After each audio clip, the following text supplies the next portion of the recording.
Allahu Akbar, Allahu Akbar, Allahu Akbar.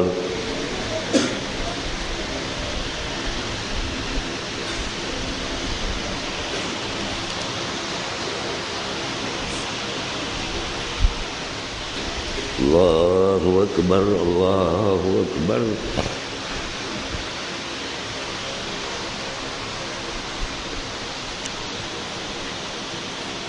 Allahu Akbar, Allahu Akbar, Allahu Akbar. La ilaha illallah, Allahu Akbar. Allahu Akbar, walillahil hamdulillah.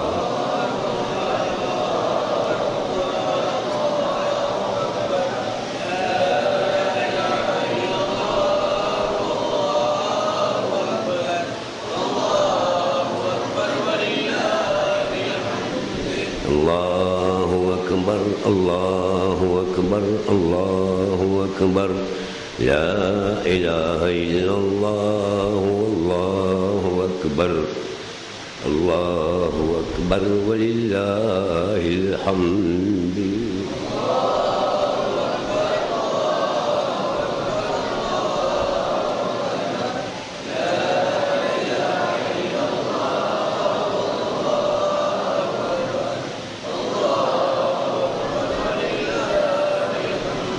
Allahu Akbar, Allahu Akbar, Allahu Akbar.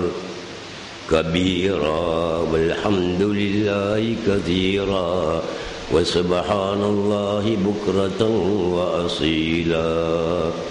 La ilaha illallah wa la na'budu illa iyyahu mukhlisina lahuddin walau karihal kafirun. La ilaha illallah wahda sadaqa wa'da wa nasara abda wa azza junda wa hazama al-ahzaba wahda. La ilaha illallah wallahu akbar. Allahu akbar walillahil hamd.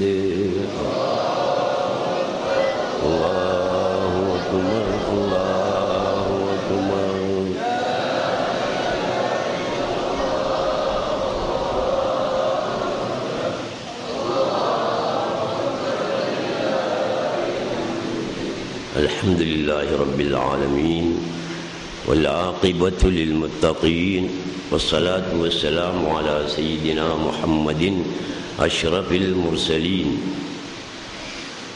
wa ala alihi wa ashabihi wa azwajihi wa ahli baitihi ajma'in, amma ba'd. அளவற்ற அருளாளனும் நிகரற்ற அன்புடையோனுமான அல்லாஹ்வுக்கே சர்வ புகழும். ஸலவாத்தும் சலாமும் சய்யிதுனா முஹம்மதுன் ஸல்லல்லாஹு அலைஹி வஸல்லம் அவர்கள் மீதும் அவர்களின் சஹாபாக்கள், தாபியீன்கள், தபஅ தாபியீன்கள், அவுலியாக்கள், சாலிஹீன்கள், சாலிஹாத்துகள், மஷாயிஹ்மார்கள் அனைவர்கள் மீதும் உண்டாவதாக. அன்புக்குரிய சகோதரர்களே, அல்லாஹுவின் நல்லடியார்களே, ஞான வழி தோழர்களே, இன்று ஈதுல் அல்ஹா ஹஜ் பெருநாள் தொழுகையை நிறைவேற்றுவதற்காக நாங்கள் இங்கு கூடியிருக்கிறோம். ஹஜ் பெருநாள் என்பது பல தத்துவங்களை எங்களுக்கு உணர்த்தக்கூடிய ஒரு பெருநாள். அதாவது ஹஜ்ஜினுடைய கடமைகள், ஹஜ்ஜினுடைய சுன்னத்துக்கள், ஹஜ் ஏன் கடமையாக்கப்பட்டது என்ற விவரங்கள் இந்த ஈதுல் அல்ஹாவிலே இருக்கின்றன. ஒவ்வொரு வருடமும் ஹஜ் பெருநாள் தினத்திலே அந்த தத்துவங்களை அந்த அகமியங்களை நமது இந்த பள்ளிவாயிலிலே நாங்கள் பல சந்தர்ப்பங்களில் சொல்லியிருக்கிறோம், நீங்கள் அறிந்திருக்கின்றீர்கள். ஹஜ் பெருநாள் சையதுனா இப்ராஹிம் அலைஹிஸ்ஸலாத்து வஸ்ஸலாம் அவர்களையும் சையதுனா இஸ்மாயில் அலைஹிஸ்ஸலாத்து வஸ்ஸலாம் அவர்களையும் நினைவூட்டக்கூடிய ஒரு பெருநாள்.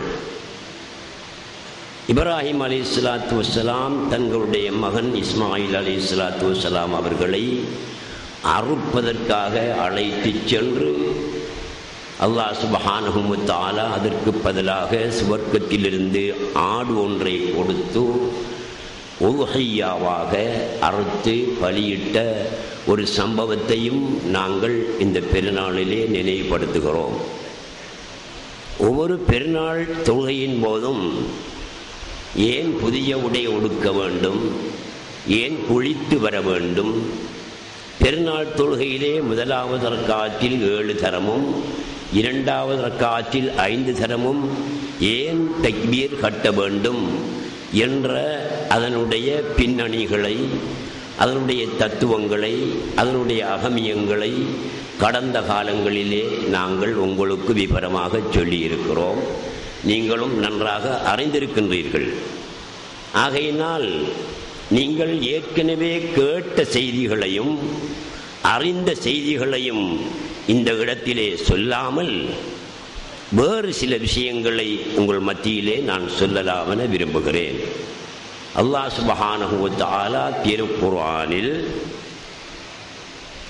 சூரத்து தௌபா என்ற அத்தியாயத்தின் 24வது வசனத்தில் மிக நீண்ட வசனத்திலே அல்லாஹ் சுப்ஹானஹு வ தஆலா நமக்கு, எனக்கும் உங்களுக்கும் ஒரு உபதேசம் செய்திருக்கிறான். அதை உங்கள் மத்தியிலே சொல்லுகிறேன். குல் இன் கான ஆபாவுக்கும் வ அப்னாவுக்கும் வ இஹ்வானுக்கும்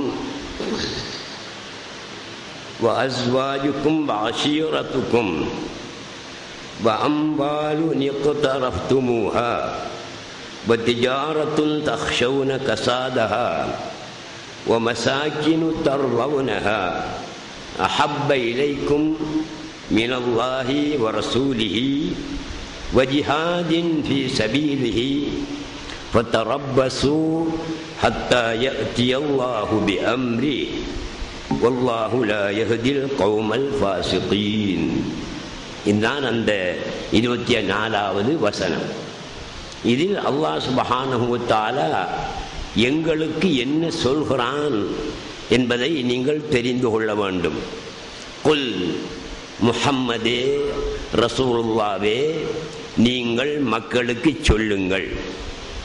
இன் கான ஆபாவுக்கும், உங்களுடைய தகப்பன்மார்களும் பெற்றோர்களும், வ அப்னாவுக்கும், உங்களுடைய பிள்ளைகளும், வ இஹ்வானுக்கும், உங்களுடைய சகோதரர்களும், வ அஸ்வாஜுக்கும், உங்களுடைய மனைவியர்களும், வ அஷீரத்துக்கும், உங்களுடைய குடும்பத்தினரும், வ அம்வாலு இக்தரஃப்துமூஹா, நீங்கள் சம்பாதித்த பணங்களும் சொத்துக்களும், வ திஜாரத்துன் தக்ஷௌன கஸாதஹா, நீங்கள் நஷ்டமடைய கூடாதென்ற எண்ணத்தோடு செய்து கொண்டிருக்கின்ற வியாபாரமும், வ மசாகினு தர்லவுனஹா, நீங்கள் பல லட்சம் பல கோடி ரூபாய் செலவிட்டு கட்டிய